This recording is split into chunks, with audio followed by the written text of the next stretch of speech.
Naalala ko pa nung una kong makilala si Ashley Balona. Kasama ang ilang contestants, rumarampa sila at nagsasayaw. Tilang paghahanda sa gaganaping beauty pageant.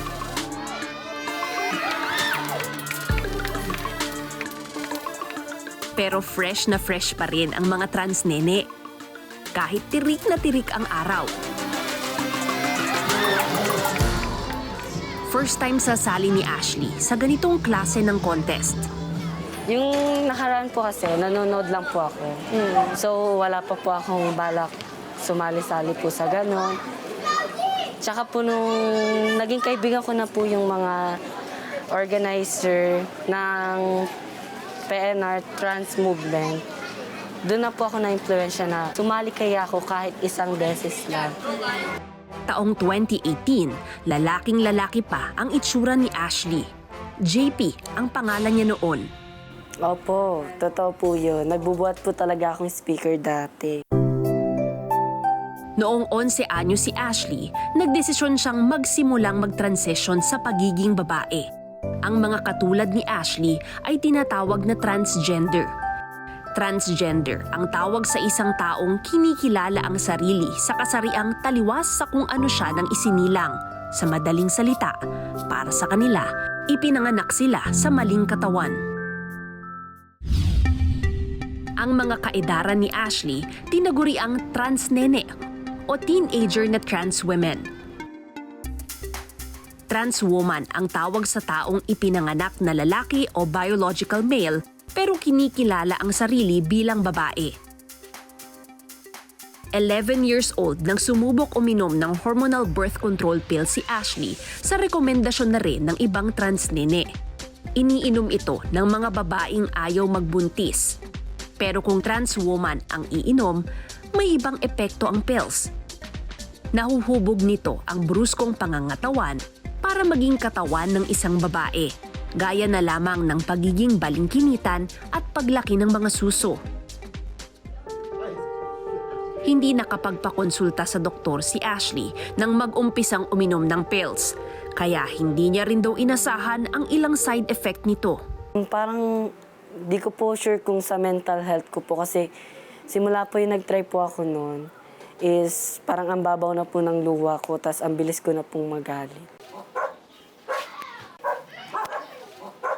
Dito sa lugar nila sa Taguig City, mabibili mo lang sa sari-sari store ang hormone pills. Pabili nga po. 11 piso ang halaga ng isang tableta sa isang reseller sa kanilang lugar. Sabi ng nagtitinda, may mga suki na rin siya dahil maraming transnene sa lugar nila. Gaano mo karami ang bumibili sa inyo ng mga pills na ganito?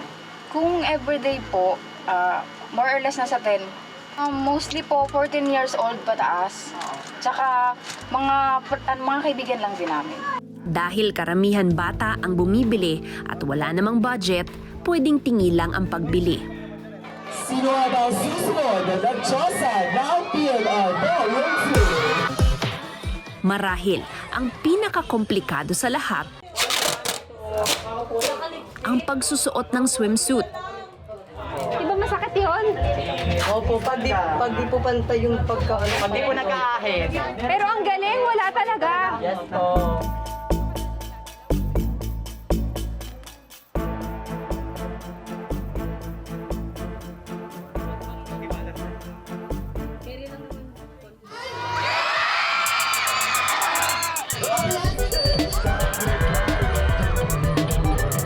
At sa bahagi ng pageant na ito, masasabing dito maipagmamalaki ang inaasahang epekto ng pills sa katawan ng isang contestant.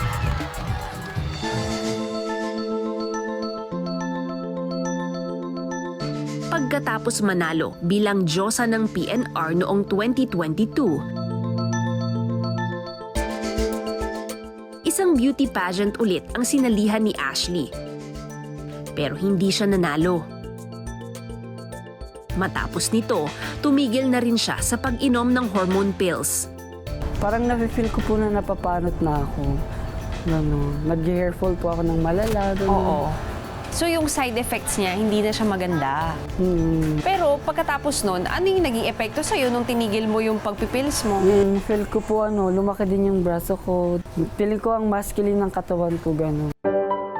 Bukod sa side effects ng gamot, may kamahalan daw ito. Di ba kapag nagka-transition ka, may bayad yung pills, may bayad yung mga injectables. Paano mo siya napagkasya? Nung nag-work po kasi ako noon sa cafe shop. Nag-barista po ako. Bali, nung hinahati-hati ko po yan, naka-separate yung ganito, naka-separate yung pangkain. Never naman po ako nanghinayang sa mga binili kong pills and injectable kasi worth it naman po siya sa katawan ko. Sinubukan daw niyang gumamit ng injectable hormone treatment, pero sandali niya lang din ito ginamit. Ano naman naging epekto nun nung injectable sa'yo? Yung unang inject ko po, naalala ko, nilagnat po ako. Ha? Nilagnat ako. No. Pero yun, may doktor na nagreseta sa'yo.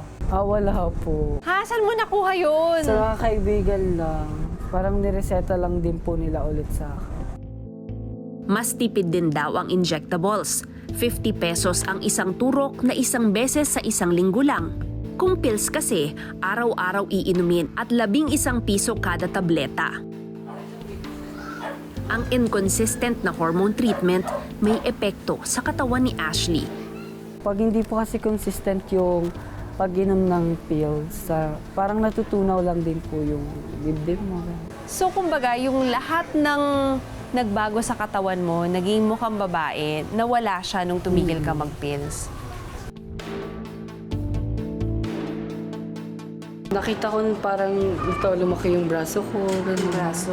Tapos, Actually, parang mas nagka-ano siya, no? Nagka-muscle. Mas nagka-muscle. Tapos, tinutubuan ako ng nandito book. Facial hair. Okay. Sa ano? Sa boobs. Para siyang boobs ng 14 years old.